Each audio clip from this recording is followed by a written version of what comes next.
Welcome back to the Marvel Movie Minute, a daily podcast in which we explore the films of the Marvel Cinematic Universe 1 minute at a time. In this, our 5th season, we are looking at Joe Johnston's 2011 film Captain America, The First Avenger. I'm Andy Nelson from the Next Reel Film Podcast. And I'm Pete Wright, and I love hero moments. Today, we are talking about Minute 71, which begins with Colonel Phillips and Agent Carter stepping out of his tent to see what all the commotion's about, and ends with good old Gilmore stepping out of his own tent to see Captain America and the missing men of the 107th returning to the camp. Joining us on the show today and all week, it's Jonathan and Tabitha Carlisle, the team behind the Princess Bride Minute. Hello, you two. Hi. Hello. Thanks for having us. I was going to say something clever that ties in with the minute, but nobody says anything. So No clever quips, nothing. I feel like if there is an opportunity in this next bit of time we spend with each other, if you could work in something about a Hodge's euphemism for stepping out of his own tent, I feel like there's real money there in making that a part of our language. He's got to step out of his own tent, Gilmore. the old Hodge Lodge. The old Hodge Lodge. Yes. Yeah, now you're getting it. This is very much a kind of a walking heavy minute. As all of these troops appear, I still have the question, where the hell have all these people been? If it's been, according to the wiki, this, I don't know. It's a love-hate relationship with the wiki. I knew it. Let me just say, I knew it. It would take 5 minutes for Andy to start counting soldiers. I knew, and it's like 90 seconds in, and he's already counting. The wiki says this is the next day. According to what Phillips said earlier in the tent when he was talking to Peggy, is that, or when he was dictating his letter, he said the third last week, which makes it feel like, and I mean, I know a week, it could be, Tuesday and last week could have been Saturday, so it might only be a couple days, but still, it was like 30 some miles, and it's like, as we will later learn, 400 people walking through the countryside, and they couldn't find him. What is going on? How does this play for all of you? Despite the excitement of the hero moment, the logistics of the story, how does that work for you two? I'm always upset with Colonel Phillips through this whole thing on why he didn't use Captain America in the first place. And so, when we were doing the rewatch for this, I'm just like, why didn't he just use him in the first place? Why is he over here dancing around fake hitting Hitler instead of being out there fighting with them? And so I don't know if that answers your question, but that's how I feel about this moment. It really does, because this is so important, because as Andy's counting soldiers, all of that is wiped away because of your searing hot rage at Colonel Phillips. And I think that's just fine. He is working as intended. I just feel surprised. I guess I don't always pay attention to numbers when they're spoken in the movies, and I know that like the Howling Commandos, it's a pretty small group, or at least the characters that we understand them to be is pretty small. So to see all these people walking through, I'm like, oh, I didn't know there was that many of them, because I don't know that we ever really see, even when they're released, I don't think we see that many people have been released. Well, we certainly don't see that, it's in the hundreds. Like, I mean, Yeah. in the we get a sense that there were a decent number of people being held hostage there. We do hear Peggy say earlier in the film that when she and Steve are talking, she says, they sent 200 men in and less than 50 returned. So that doesn't tell us if they're alive or dead, but that's roughly potentially 150-ish people that could be in the camp here. Later, it's going to be a lot more. So I'm guessing that they also captured a bunch of other soldiers. But still, like when you see them walking here, I mean, it looks like, maybe 100. It doesn't look that expansive. So it's very hard to gauge exactly how many people had been at the camp. Were they rescuing other people along the way from other camps? Like, it's not clear. All we know is that, here they are. They've made it back to the camp, and there's a whole bunch of rescued soldiers that they brought along with them. Mm-hmm. Soldiers in World War II were also gremlins, and the forest is very wet. So I think they just multiplied, Andy. They just multiply. Does that fix it? Did I fix it? That makes complete sense. Right? That's all solved. Right? Yeah. Yeah. All right. So we've got so they're walking in here, regardless of how much it makes sense that there's a huge group of soldiers with tanks walking through roughly 40 miles to get back to the camp. Despite all of that, how does the hero moment play for you? We've got this moment, they come up over the rise of the road through the forest, and we see, with Alan Silvestri's swelling music, Steve Rogers as Captain America leading the Howling Commandos and the rest of the rescued soldiers into the camp. How does that play? I like it. The camera movement, it seems, without paying attention to it, it's nice. But then when you do pay attention to it, it's like, oh, the camera's like moving closer, but over the hill. So they're getting, they're small and getting bigger towards the camera. But then the camera kind of almost, I don't know if it actually stops and backs up, but it kind of has that feeling of like, whoa, because that kind of mirrors what all the people are doing. Mm-hmm. The one thing that distracts me is when they first come up to all the guys gather at the gate and then immediately start falling back again to make room. There's one guy that looks like he's scrambling to find his spot. I don't know if that's like an actor, like not quite getting it, but he looks like he just barely gets up there and then immediately has to move. There's no pause to recognize what's happening, and he kind of distracts me. Here's X1, there's X2. Okay, X1, yep, X2. Oh my God, everybody moved. This is where you have it would be fun to listen to the audio from the set where you could hear the first assistant director on the megaphone. Okay, now everybody's split. You're going to go, then, remember, some of you are going left, some of you going right. Remember your marks. And he's like, oh crap, was I left or right? And he's trying to figure it out. He's like, my mark's way back there. And he's trying to get back to his mark. Got to clear the spot for the camera to truck in and have Captain America and all the troops arrive. It's a great move because the camera, it moves in and then moves right and up. It cranes up heavily off to the right, and it starts to give you a sense of scale. But we do get a couple of good reveals. One, that some of the soldiers, interestingly not Bucky, got the Tesseract guns. Bucky has a regular old gun. That feels like he's been somehow short shrift.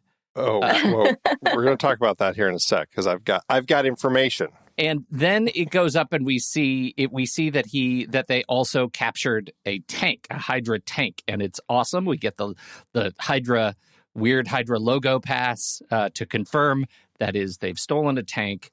And so slowly but surely they get this reveal over the course of 40 seconds of how many soldiers Andy had to count. Yeah, this is presumably the tank that Dum Dum Dugan and Gabe and Fallsworth drove out with. So, and then behind that, of course, is it looks like a truck that probably just is full of troops and stuff. So, I mean, they have a few vehicles, a lot of guns. To your point, Pete, I do have to call out, this is something, as one is wont to do when you're doing a show like this, you poke around in the Marvel wiki once in a while. Are there multiple versions of the Tesseract gun? Is that what you're about to tell me? Well, what I'm going to tell you is that they have named them also. Oh, so the Tesseract weapon that we've been enjoying, this is the big weapon powered by the Tesseract battery. It is actually called Arnimhilation 99L assault weapon. Get it? Arnimhilation. Yeah. I don't get it. Could you explain it more thoroughly? I'm going to say it just even slower. Arnimhilation. So that is the Tesseract weapon. Now, what's interesting is the other weapon that you were pointing out also is designed by Arnim Zola. It's not just a standard gun. It is actually the Zolanator 2000X assault rifle. Zolanator! I want one. Wow. Every kid puts it on their Christmas list, I'm sure. Right. The Zolanator 2000X. Right. So does Red Skull have to approve these names? Like, is Arnim Zola just kind of hey, do you have those names for here's the paper. Can you sign it quick, please? Yeah. He's got his palm. Red Skull's just palm over whatever, it. doctor. Yeah, that's right. I like to Move think along. that this is the sort of paperwork that Red Skull doesn't look at, and Arnim is just like, oh, this is awesome. They're all going to be my name. Are there other fantastic guns? It's just those two. Those are the two guns that they have. The vehicles, I was hoping, would also have fun Arnim-related names, but unfortunately they don't. Yeah. This is just the mini tank. And then it does look I can't tell exactly back there if that's a truck that's full of people or if it's the Hydra armored personnel carrier, which is another vehicle that they did have that looks tank-ish, but also looks like it could fit a whole bunch of people. Yeah. Tank-ish. Okay. Tank-ish. I do like how I think costuming did a really good job with the people coming in. You know, as far as them looking kind of battered and tattered and things in their clothing. Yeah. Because, you know, sometimes you have period pieces and people don't really look that mussed up or anything. And so I think they did a good job with that. Yeah, they made the guys roll around a bunch. Yeah. They fittingly look like people who could have been held as prisoners of war. They're all kind of mussed up and dirty from that and being held in the little cages. And also have been walking through the Austrian and Italian countryside for a day to a week. Yes. Somewhere in that range. Yes. As far as the costuming, barring any like real world logic or anything like that, I'm just wondering what the purpose would be. Bucky seems to be the only one that has dog tags visible. And I was just curious if maybe you guys thought maybe that was like some kind of movie language telling us something. That maybe he was the one closest to death or, you know, something. I don't know. Yeah, that's a great note. Well, that's actually an interesting point. Well, it's interesting that Hydra didn't seem to mind that all of the troops that they were holding just stayed in the clothes that they had, you know, regardless of how rugged they were. You know, some of them look like, rugged soldier outfits that, I don't know, they might have stuff in them that you don't want the soldiers to be having if they're prisoners of war. Bucky, I suppose, looks like the one who's wearing the least, or at least, I mean, that exposed chest with the dog tags. I guess what that says is he's the one who had been strapped down for, Zola's experiments. And so perhaps there had been, things attached to him, as we saw when Steve rescued him. So I guess, I don't know, it's kind of a, there's not a whole lot to it, but that would be my biggest guess is that, he had been the one who was being experimented on. Also, he looks completely nonplussed this whole time. And even in these next couple minutes, he seems completely, I don't know, well, we don't see it in this minute because nobody says anything, but over this whole week, we kind of see that Bucky doesn't really care for Captain America. Or his reaction is really weird. I'm definitely looking forward to tomorrow's minute. There's a little more with him because it is strange. And also, I mean, this is Bucky looking haggard again. When it was very strange in last week's minute during the escape, he looked pretty haggard when Steve rescues him. And then interestingly, as soon as he gets across the beam over to the other side and is, calling for Steve, suddenly he looks clean shaven and crisp. And I don't know where the barber was over there, but somebody was able to clean him up right quick to get that. It was freedom. He got to the other side. It was the shaving of freedom that happened there. I will say, the internet does not have an easy answer as to why no other soldiers have dog tags, but Sebastian Stan did post a close-up picture of his own movie prop dog tags, and they say James B. Barnes, and then a long ID number, T41420, 3092 Stookton Road, Shelbyville, Indiana, which I am looking up right now, because my favorite thing in the world is finding out what is the closest thing that they have in, and I don't think it probably exists. Yes, indeed, it's a farm. No, it doesn't. It's in Frankfort, Kentucky. That's where Stookton Road is. That's nowhere near it. All right, waste of time. That's podcast. Peculiar though. Like, why Indiana for Bucky? I don't know. Because it really is IN. I thought maybe I'm reading it and it's supposed to be Shelbyville, New York. Is that like the director's hometown or something? Or? Yeah, maybe. It does. It says there is an R Barnes. Maybe that's nearest relative. It says R Barnes and then that address. So it has his name and then his ID and then R Barnes and then Stookton Road. So I wonder if I obviously don't know how dog tags work, but maybe this is like next of kin. Yeah. Is that what they put on there? I don't know. What's on a dog tag? It could be, because I did some very light reading on it, that dog tags were intended as, identification, obviously, for a corpse or whatever. But then, yeah, it would make sense to have next of kin so they know where to send those dog tags. Right. That's interesting. Today's dog tags, the internet tells me, it includes the name, social security number. That's not safe. Army. No. Right. Blood type and religious preference. Credit card numbers. Credit card numbers. All of your passwords. T4140. Oh, blood type O. I think that's what that is. There's an O. Okay.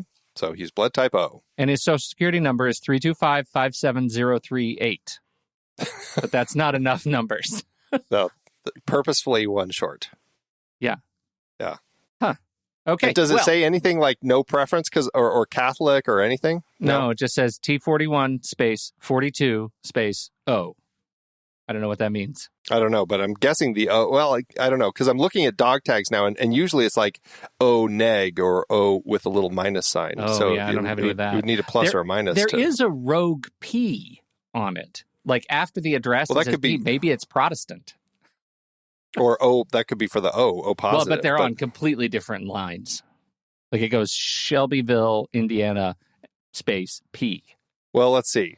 The dog tags from the 40s contain a notch, which is used to position the tag in transcription tools.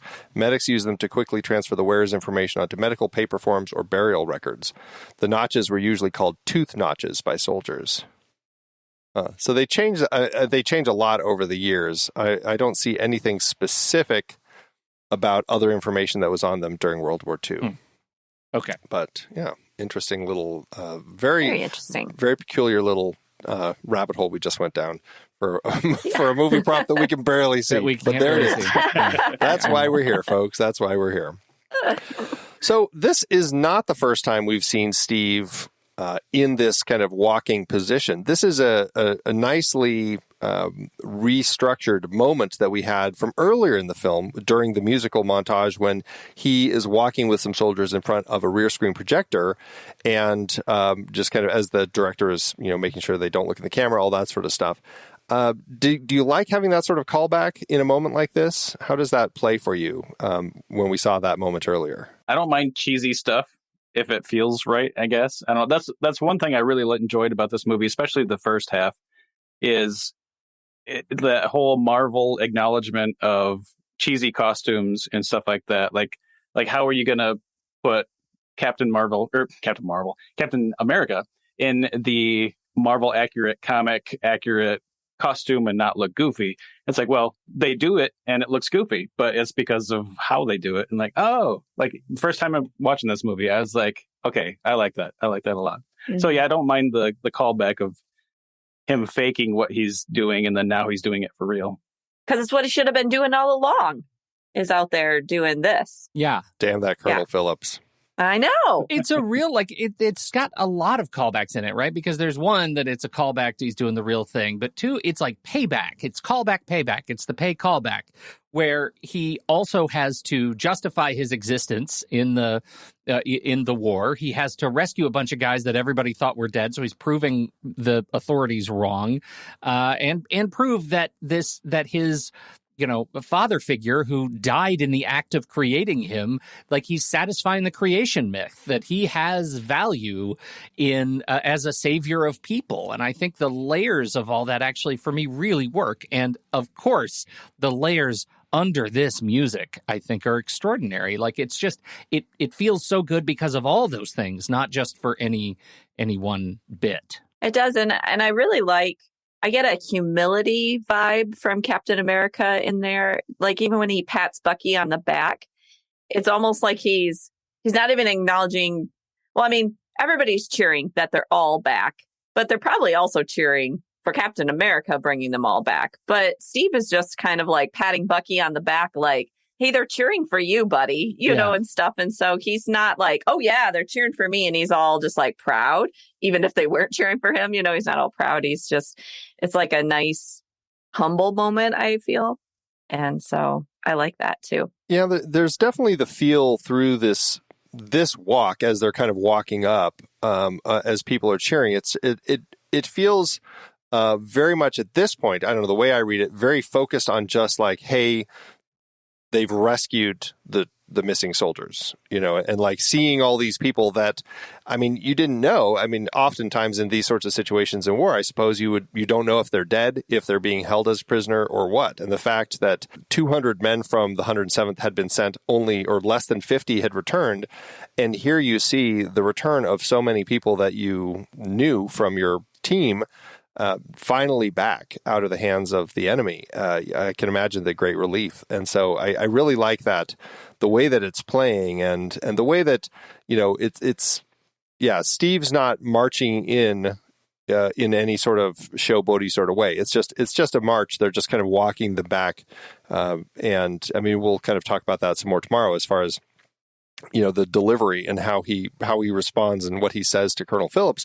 But here, I like the way that it just feels like this is a group of men who are weary. They have been held prisoner. They've escaped. Some of them need medical assistance, but they're finally getting back into the hands of the good guys and able to, kind of rejoin their team. And I like the way that it plays. Mm-hmm. And to the point of like that, the structuring of it, as Steve is walking in there with the men. I mean, it is interesting to me that it is designed so specifically as a callback to that scene earlier.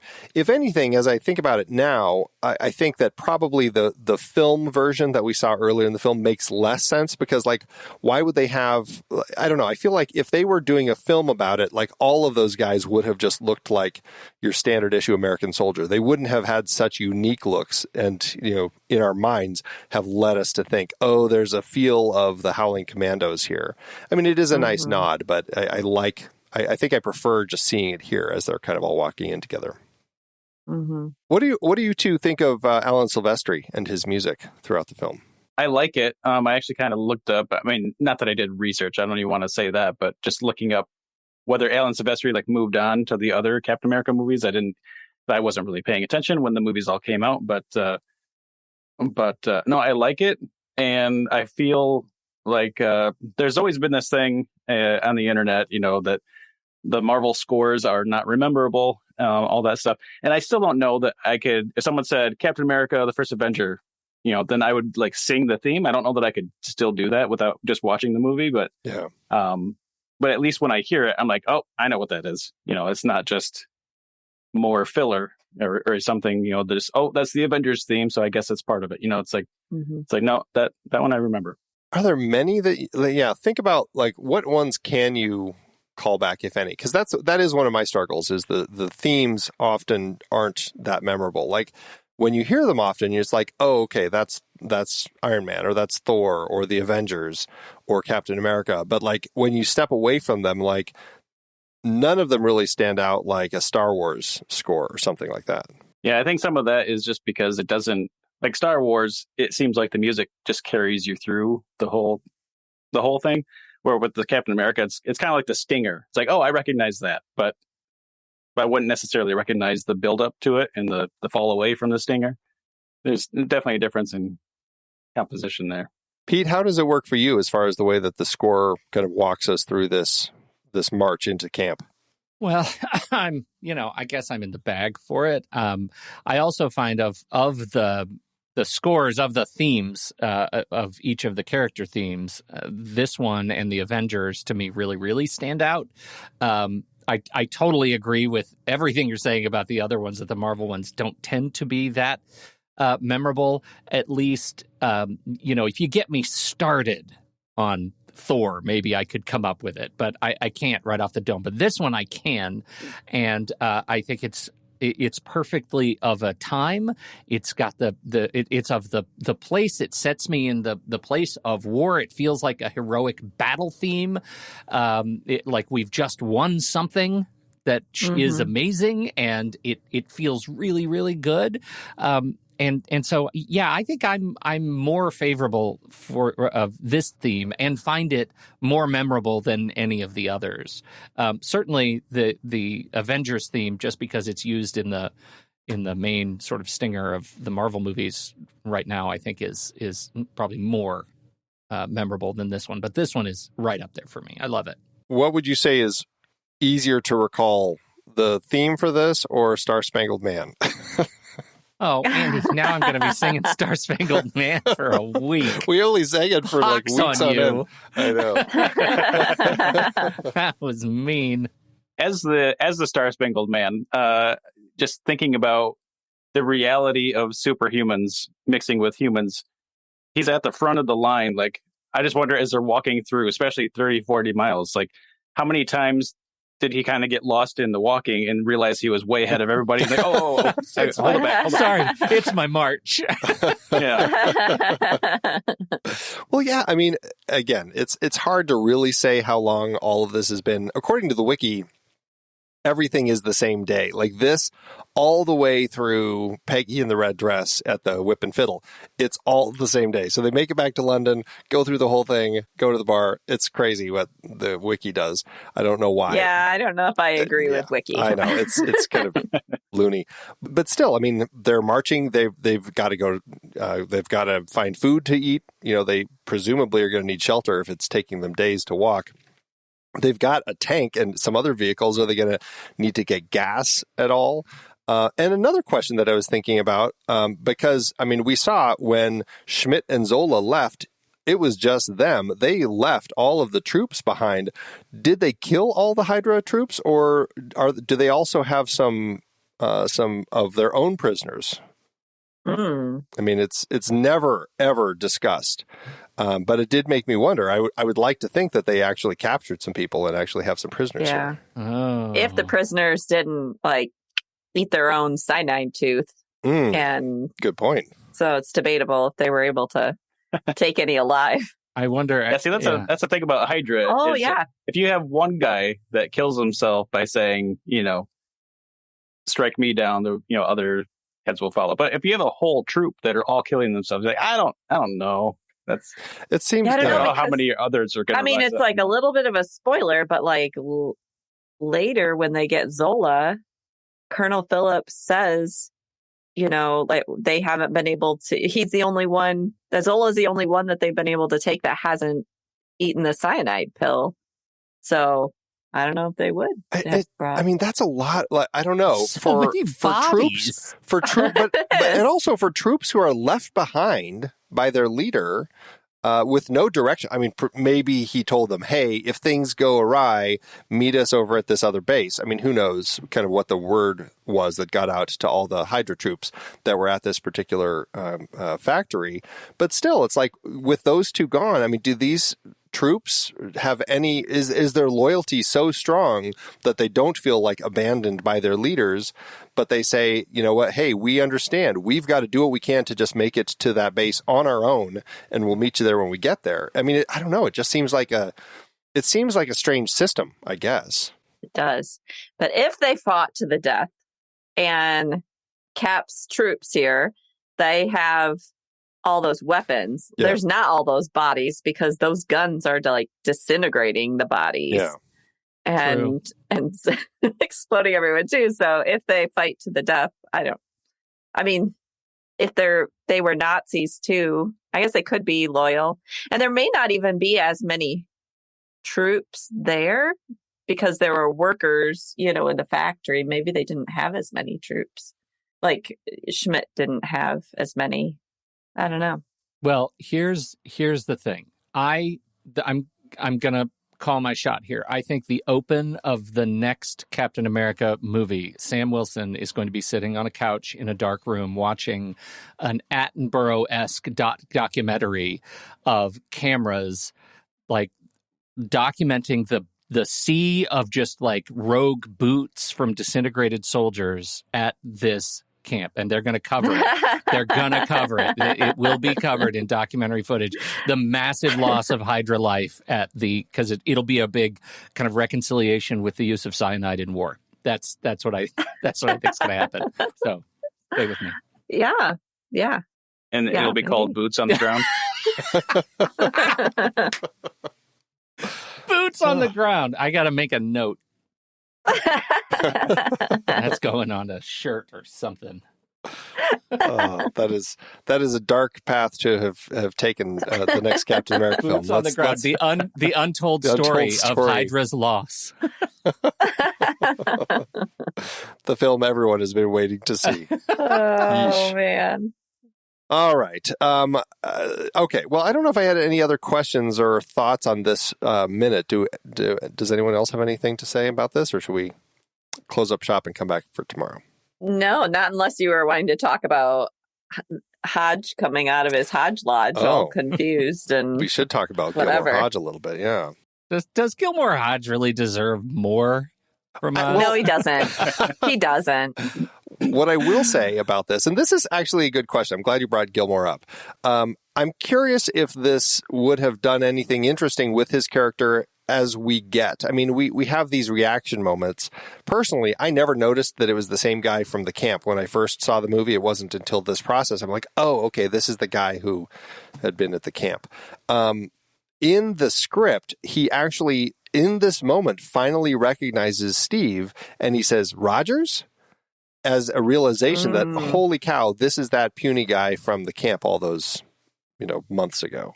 Does that give anything more to this character that would have helped, or is just like seeing what we see of him, is this enough to kind of give us a sense of him as a character? I don't know, because I just wonder, like, are we getting an actual character arc with him if it's so thin? I think it's weird. I don't necessarily want more of him, but I also think it's weird to actually see him and not get a reaction, I guess. Yeah. I mean, there's a subtle reaction, but not like a acknowledgement of that reaction, I guess, from him. He's just like, oh. I think I would have liked it if, seeing him say Rogers and like having that little bit more of a confused look. Otherwise, I just get the look of like, I don't know, everybody's out there cheering and like he's just finally realizing, what's going on out here, guys? Like, he's super clean. Like, he hasn't done anything in battle. Yeah. Like, it's all he wanted was to be a tough guy, and he doesn't have one bruise or one stain on his dungarees. It's because he keeps hiding behind trucks. Because he's doing so much shaving. He shaves all the time, that guy. Maybe he's the barber and got everybody all cleaned He's up. Hodge the barber. Oh, that's Hodge's Lodge. And it's got a little spinning post. This barber shop. You guys. No, I guess the one reason I would like a reaction is because we also assume, I don't think we ever see him in there, but Captain America was just performing for this troupe, or was that a different troupe somewhere? That was this troupe, and he's the first heckler. So, okay, so he would have seen him, and so I guess that it would have been nice to see a reaction to like, oh, I've already seen this guy, and I've already made fun of him, but now I'm realizing who he is. Mm-hmm. But we don't really get that. No, we don't. And I don't know. I feel like they missed an opportunity with this character to use him as another example of, we've talked about this a little bit, of how Steve, his character is really not the change character over the course of the film. He really kind of maintains his strength as a character throughout the film and is changing other people along the way, notably Colonel Phillips. But Hodge would have been another perfect example of a character to use to that extent, of seeing him, this guy who, looked down on him and picked on him when they were in the boot camp, only to now realize that he's, actually out there saving people. And then it would have been nice to see, like, maybe he would have also then, been one of the people joining the Howling Commandos and actually helping in some capacity. Like, you could have actually had a much more interesting character arc with him. And I feel like, I don't know, I just feel like they missed a good opportunity with him. Mm-hmm. And his heckle definitely should have been, wait till I get you in my chair.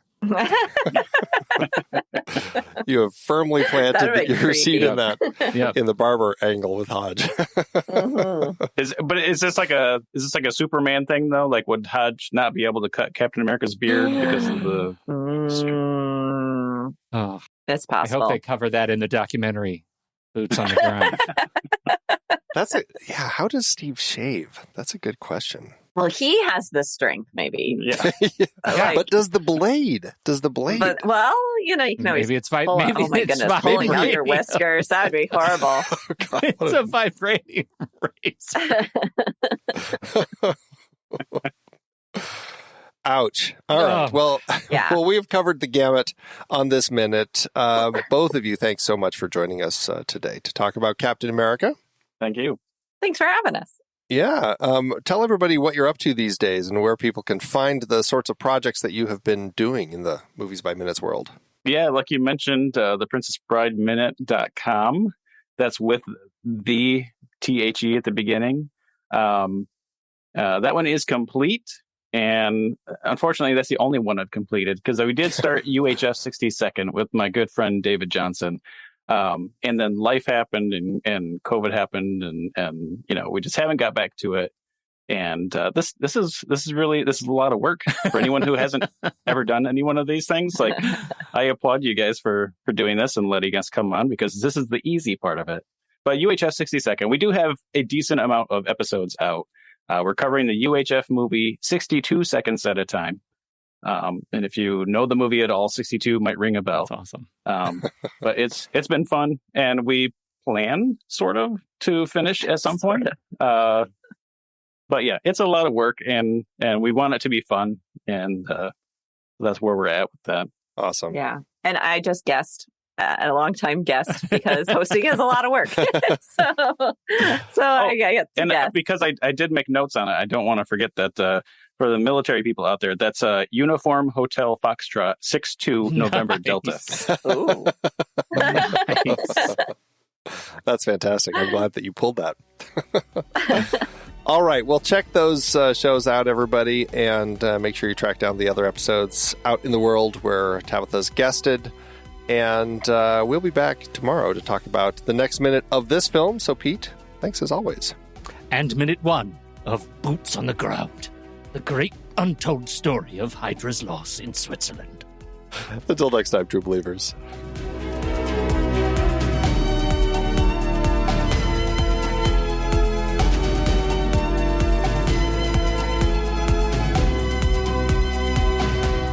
Marvel Movie Minute is a production of True Story FM.